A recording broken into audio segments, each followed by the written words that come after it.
தமிழ் பேசும் அனைத்து நல்ல உள்ளங்களுக்கும் என் இனிய வணக்கம் ஐயா. அதாவது தமிழ்நாட்டுக்கு வர வேண்டிய ஒரு நோபல் பிரைஸ், அதாவது ஒரு உலக ரெக்கார்டு, கின்னஸ் புக்ல பதிக்க வேண்டிய ஒரு கின்னஸ் ரெக்கார்டு பார்த்தீங்கன்னா, தப்பி தவிதி நைஜீரியாவில் ஒருத்தருக்கு போயிடுச்சு. அவங்க கொஞ்சம் அந்த நைஜீரியாவில் இருக்கிற மக்களை மட்டும் ஃபோக்கஸ் பண்ற விட்டுட்டு தமிழ்நாட்டில் வந்திருந்தாங்க அப்படின்னா, தமிழ்நாட்டுக்கு ஒரு கின்னஸ் ரெக்கார்டு வந்திருக்கியா. சரி, அது என்ன கின்னஸ் ரெக்கார்டுன்னு இந்த வீடியோவில் எண்ணில் கண்டிப்பாக சொல்கிறேன். கொஞ்சம் மட்டும் வெயிட் பண்ணுங்க.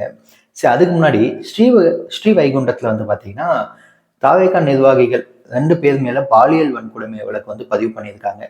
அதாவது ஜூன் 3ஆம் தேதி அந்த பொண்ணை காரில் அழைச்சிட்டு சென்று போகும்போதே மயக்க மருந்தோ இல்லை ஏதோ ஜூஸில் ஏதோ கலந்து கொடுத்து அந்த பொண்ணை பாலியல் சீண்டலுக்கு ஈடுபடுத்திட்டாங்க அப்படின்ற மாதிரி சொல்லியிருக்காங்க.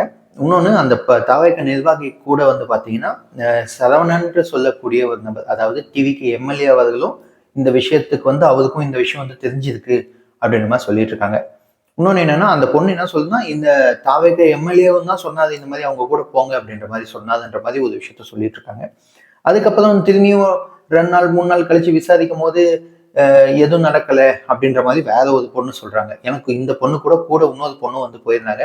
அவங்க இல்ல, நாங்க வேற ரூம்ல இருந்தோம், அவங்க வேற ரூம்ல இருந்தோம், பட் இவங்க எதுக்கு இந்த மாதிரி சொல்றாங்க அப்படின்ட்டு அவங்க ஒரு மாதிரி சொல்றாங்க. இதுல எது உண்மை எது பொய்ன்னு சுத்தமா தெரியல. ஏன்னா ஆளாளுக்கு ஒண்ணு மாத்தி சொல்றாங்க. இப்ப 2 பேர் போதாங்கன்னா 2 பேரும் ஒரே மாதிரி சொன்னா நம்ம எல்லாத்தையும் நம்பலாம். பட் 2 பேருக்குல ஒரு பொண்ணு ஒரு மாதிரி சொல்லிட்டு இன்னொரு பொண்ணு இன்னொரு மாதிரி சொல்லும் போது யார் சொல்றது தப்பு இல்லை யார் சொல்றது உண்மை யார் சொல்றது பொய்ன்றது சுத்தமாவே கிளியராகவே ஐடியா வரல. பட் இருந்தாலுமே அந்த 2 பேர்த்தையுமே அரெஸ்ட் பண்ணியிருக்காங்க போலீஸ். 2 பேர்த்தையுமே ஜெயிலில் போட்டிருக்காங்க. அந்த 2 பேர்த்துக்குமே பார்த்தீங்கன்னா அந்த நிர்வாகி, அதாவது நிர்வாகி பொறுப்புகள்லாம் இருக்கு இல்லைங்களா, அதுல இருந்து பார்த்தீங்கன்னா கட்சி விட்டு நீக்கியிருக்காங்க. யாரு தப்பு செஞ்சாலும் தண்டனை கிடைக்குங்க, சரிங்களா. தனிநபர் ஒழுக்கம் ஃபர்ஸ்ட் வேணும். எந்த ஆட்சியில தப்பு நடக்குது, அந்த ஆட்சியில தப்பு நடக்குதுன்றதுக்கு முன்னாடி நாமளும் ஒழுங்கா இருந்துக்கிட்டு ஆட்சியை குறை சொல்றதுக்கு முன்னாடி நாம என்ன பண்றோம் அப்படின்றது தெரிஞ்சு, நாம என்ன பண்றோம், நாம எப்படி இருக்கோம் அப்படின்ற விஷயத்த நம்ம கொஞ்சம் தெரிஞ்சு வச்சுக்கலாம். அப்புறம் கொத்தடிமைகள், அந்த கொத்தடிமைகள் சொன்ன உடனே போயிட்டு டிஎம்கே ஜென்சி மீட்டுக்கு போயிடாதீங்க. இது வேற கொத்தடிமைகள். ரியாலிட்டினா ஒரு கொத்தடிமைகள் அப்படின்னா என்ன தெரியுங்களா, இந்த இப்போ நீங்க ஒரு 10 வருஷத்துக்கு முன்னாடியோ இல்லை 15 வருஷத்துக்கு முன்னாடியோ ஒரு இடத்துல வேலை செஞ்சிருப்பீங்க. கடைசி வரைக்கும் அங்கேயே வேலை செஞ்சுட்டு இருப்பீங்க. அது எந்த மாதிரி வேலைக்கெல்லாம் அந்த மாதிரிலாம் கொத்தடிமைகளை எடுக்கிறாங்க தெரியுங்களா.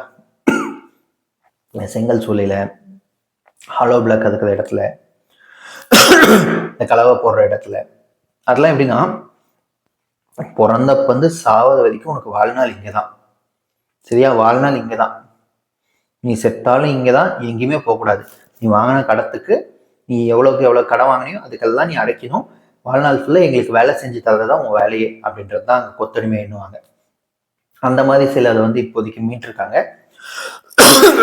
இன்னும் வேற யாருன்னா எங்கன்னா உங்களுக்கு அந்த மாதிரி கொத்தடிமையா இருக்காங்க அப்படின்ற விஷயம் உங்களுக்கு தெரிஞ்சா மறக்காம சிஎம் ஆஃப் தமிழ்நாடு டேக் பண்ணி உங்களோட வீடியோஸ் இல்லை போஸ்டர்ஸ் போடுங்க.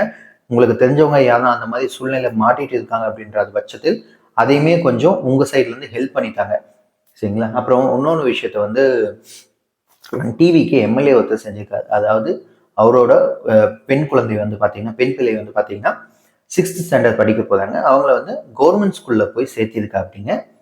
இப்போ கவர்மெண்ட் ஸ்கூல்ல சேர்த்தது பார்த்தீங்கன்னா ஒரு நல்ல விஷயம் தான். இப்போ கவர்மெண்ட் நமக்கு என்ன எதிர்பார்க்கிறோம், நமக்கு ஒரு கவர்மெண்ட் வேலை போதும்பா. நமக்கு கவர்மெண்ட் பஸ்ல போனா ஐயோ ஓட்ட ஓடிசல் பஸ் பண்ணுவோம், கவர்மெண்ட் ஹாஸ்பிட்டல் போனா ஐயோ அந்த பஸ்லலாம் எவன்ப்பா போவான், அந்த ஹாஸ்பிட்டலுக்குலாம் எவன்ப்பா போவான், சுத்தமா ஒன்றும் ஃபெசிலிட்டிஸ் இருக்காதுப்பானுவாங்க. இதுவே கவர்மெண்ட் ஸ்கூல் சேர்த்துனா எப்பா ஸ்டாண்டர்ட் ஆஃப் எஜுகேஷன் ஒன்றும் இருக்காதுப்பா, பிள்ளைங்களுக்குலாம் இன்னும் ஒழுங்கா படிக்க சொல்லி தர மாட்டாங்கப்பா, நம்ம போய் ப்ரைவேட்லேயே சேர்த்தலாம்ப்பா அப்படின்ற மாதிரி தான் போவாங்க. பட் இது எல்லாத்தையுமே முறியடிக்கிற மாதிரி பார்த்தீங்கன்னா இப்போ டிவிக்கு எம்எல்ஏ அவர்கள் அவரோட பொண்ணை கூட்டிட்டு போயிட்டு கவர்மெண்ட் ஸ்கூல்லேயே சேர்த்து விட்டுருக்காரு.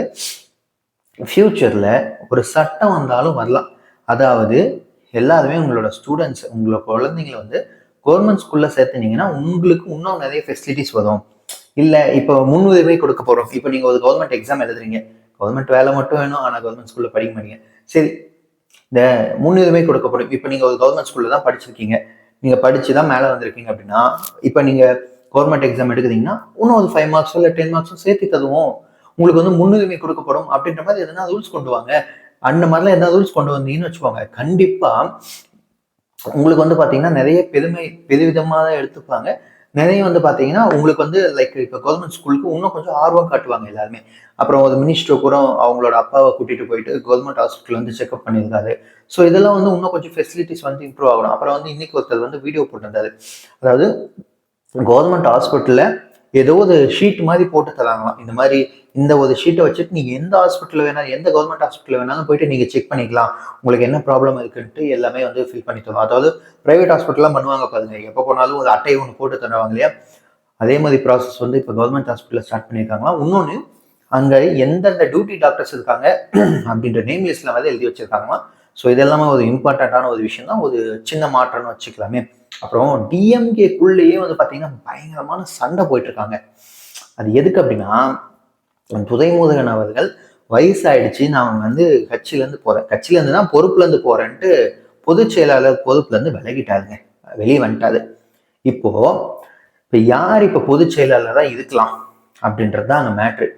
ஏவா வேலு அவர்கள் எனக்கு கொடுப்பா, எனக்கு தான்ப்பா பொதுச் செயலாளர் பொறுப்பு வேணும் அப்படின்ற மாதிரி ஒரு பஞ்சாயத்து போயிட்டு இருக்கு. இப்போ ஏவா வேலு அவர்களோட ஆதரவாளர்கள் எல்லாருமே இதுதான் சொல்லிட்டு இருக்காருன்னா, இல்லை அவருக்கு தான் கொடுக்கணும் அப்படின்ற மாதிரி ஒரு பஞ்சாயத்து போயிட்டு இருக்கு. மற்றவங்க எல்லாம் இப்ப ஸ்டாலின் அவர்கள் என்னன்னா, இல்லை அவருக்கு கொடுக்க முடியாது, நாங்க வேற ஒருத்தர் கொடுக்கலாம் அப்படின்ற மாதிரி ஒரு மேட்டர் போயிட்டு இருக்கு. ஸோ உள்ளுக்குள்ள அடிச்சுக்காத குறையும் ஃபுல்லா அடிச்சுட்டு இருக்காங்க.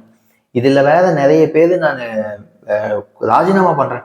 ஏவா வேலு அவர்கள் சைட்ல வந்து பாத்தீங்கன்னா ஒரு 20 எம்எல்ஏக்கள் இருக்காதுங்களா. இப்ப சப்போஸ் இந்த 20 எம்எல்ஏக்கள் வந்து வேற கட்சிக்கு போனாங்க அப்படின்ற பட்சத்தில் கட்சி தடை சட்டம் வந்து போடப்படும், அவங்களோட இது வந்து பதிக்கப்படும். ஸோ என்ன பிளான் பண்றாங்கன்னா, 20 இருக்கிறது இன்னும் நிறைய பேர்த்த சேர்த்திட்டு எந்த ஒரு பிரச்சனையும் இல்லாம வெளியே போலாம் அப்படின்ற மாதிரி ஏதோ பிளானை போட்டுட்டு இருக்காங்கன்ற மாதிரி சொல்றாங்க.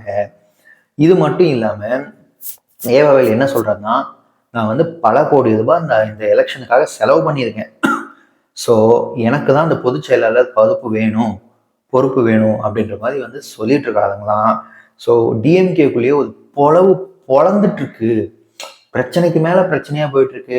இதெல்லாம் மறைக்கிறதுக்கு தான் அப்பப்போ ஜென்சி மீட்டிங்னு போட்டு உள்ளுக்குள்ள என்ன மீட்டிங் நடக்குது, என்ன ஃபைட் நடக்குதுன்ற விஷயத்தெல்லாம் வெளியே தெரிஞ்சுக்காமே அவங்களே கலாய்ச்சிட்டு இருக்காங்களாம் ஜென்சி மீட்டிங்ல போயிட்டு. அதுதான் இப்போதைக்கு ஒரு சுச்சுவேஷன் போயிட்டு இருக்கு. சரி, நம்ம இப்ப இந்த ஸ்டார்டிங்ல சொன்ன இந்த நைஜீரியா மேட்ருக்கு வரும். அதாவது நைஜீரியால ஒரு கேம் மாதிரி ஒன்று வச்சிருக்காங்க. அதாவது ஒரு மனுஷன் 3 நாளா விடாம அழுந்திருக்காங்க. 3 நாளா. அது வந்து கின்னஸ் வேர்ல்ட் ஆஃப் ரெக்கார்ட்ல கொடுத்துருக்காங்க நைஜீரியால. இப்போ தமிழ்நாட்டுல எல்லாம் ஒரு கூட்டமே, ஒரு கூட்டம் இல்ல, பல கூட்டமே மே 4ஆம் தேதியில இருந்து அழுவுது. கிட்டத்தட்ட 35-36 நாள் அழுவுது. கிட்டத்தட்ட 40 நாள் அழுவுதுன்னு வச்சுக்கோங்களேன். அவங்களுக்கு எல்லாம் நீங்க எல்லாம் கின்னஸ் வந்தீங்கன்னு வச்சுக்கோங்க, தமிழ்நாடுக்குள்ள எல்லாம் அழுவது போட்டியெல்லாம் இருக்கு அப்படின்னு தெரிஞ்சுட்டீங்கன்னா வந்தீங்கன்னா இந்த கின்னஸ் வேர்ல்ட் ஆஃப் ரெக்கார்ட்லாம் வச்சு தள்ளலாம். அந்த அளவுக்கு இங்கெல்லாம் நிறைய பேர் அழுன்னு அழுவுதாங்க. அந்த கட்சியில இந்த கட்சியில எல்லாம் டிவிகேக்கு எதிராக இருக்கிற எல்லா கட்சியுமே அழுகுதுன்னு வச்சுக்கோங்களேன். அந்த அளவுக்கு எல்லாரும் கதறிட்டு இருக்காங்க. அந்த மாதிரி ஒரு சூழ்நிலை தான் போயிட்டு இருக்குங்க தமிழ்நாட்டுல. ஸோ தயவு செஞ்சு அந்த போட்டியெல்லாம் இங்க தமிழ்நாட்டுக்கு கொண்டு வாங்களே. இங்க அலுவலகத்தை பார்த்தீங்கன்னா நீங்களே ஐயோ இவ்வளவு பேர் இருக்காங்களே, இந்தாப்பா கின்னஸ் ரெக்கார்டு கொடுக்குற நிலைமையே வந்துடும். ஏன்னா பிளவுகள் பிளந்து கொண்டிருக்கிறது. அப்புறம் டிவிகே ஆட்சி வந்து இப்பதான் தொடங்கி இருக்கு இல்லையா, ஒரு மாசத்துல. அதுக்குள்ள வந்து அந்த ஆட்சியை எதிர்த்து நாங்கள் போராட்டம் செய்கிறோம், பயிர்க்கடனை முழுமையாக தள்ளுபடி செய்வேன் என்று சொல்லிவிட்டு தள்ளுபடி செய்யவில்லை அப்படின்ட்டு இவரு எடப்பாடி அவர்கள் வந்து ஒரு கூவிட்டு இருக்காரு. அவரு ஒரு சைடு ஒரு டிஃப்ரெண்டான ஒரு அழுகையை வந்து கொண்டு போயிட்டு இருக்காரு. அவருக்கு என்ன டிஃப்ரெண்டான பாக்குறீங்களா, என்கிட்ட இருக்கிற ஆட்கள் எல்லாம் நீ கூப்பிட்டுனே இருந்தா யாரை வச்சுப்பா நான் கட்சி நடத்துவேன் அப்படின்ற மாதிரி ஒரு சூழ்நிலையில் தான் தலைவர் மாட்டின்னு முழிகிறாருங்க. சரி நண்பா, விஜய் அவர்கள் அந்த டெல்லி பயணம் முடிச்சுட்டு அப்படியே மங்களூர் போயிட்டு மூகாம்பிகை டெம்பிளுக்கும் போயிட்டு எல்லாத்தையும் முடிச்சுட்டு சென்னைக்கு வந்து ரிட்டர்ன் வந்துட்டா. அப்படியே ரிட்டர்ன் வந்துட்டு நாளைக்கு சாட்டர்டே சண்டே லீவ் இருக்கா என்னன்னு தெரியல. ஸோ வந்தப்பறம் எதுவும் நிறைய கைது நடவடிக்கைகள்லாம் இருக்கும் அப்படின்ற மாதிரி நிறைய பேர் சொல்லியிருந்தாங்க. திங்கட்கிழமையிலிருந்து அந்த கைது நடவடிக்கை எல்லாம் இருக்கா என்னன்ட்டு நம்ம பார்க்கலாம் நண்பா. ஏன்னா கைது பண்ணா ஃபர்ஸ்ட் செந்தில் பாலாஜி அவர்கள் மேலதான் கை வைப்பாங்கன்ட்டு நிறைய பேர் சொல்லிட்டு இருக்காங்க. சரி, ஓகே, நம்ம இந்த கைதுல என்ன மாதிரி பயங்கரமான கைது இருக்குன்ட்டு நம்ம பொறுத்து வந்து பார்ப்போம். இந்த வீடியோ பிடிச்சிருந்தா ஒரு லைக் பண்ணிக்கோங்க. அடுத்த வீடியோவில் சந்திப்போம். Thank you so much. Bye by.